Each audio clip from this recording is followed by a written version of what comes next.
leaders from Russia and Iran are heading to Beijing tomorrow to discuss nuclear programs. What do you hope to get out of that? Well, maybe they're going to talk about non-nuclear programs. Maybe they're going to be talking about the de-escalation of nuclear weapons. Because, I was talking about that with President Putin very strongly. And we could have done something had that election not been rigged. We would have had something. I think I would have made a deal with Putin on de-escalation, denuclearization, as they say. But we would have de-escalated nuclear weapons because the power of nuclear weapons is so great and so devastating. And right now, Russia and us have by far the most, but China will catch us within 5 years. China doesn't have, but they're in the process of building, and they build.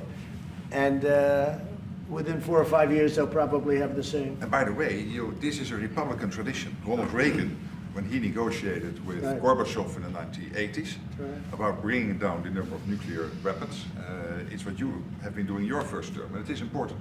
It would be a great achievement if we could bring down the number. We have so many weapons, and the power is so great. And number one, you don't need them to that extent. And then we'd have to get others, because as you know, in a smaller way, Kim Jong-un has a lot of nuclear weapons, by the way, a lot. And others do also. You have India, you have Pakistan, you have others that have them. And we'd get them involved. But we started off with Russia and us. We have by far the most.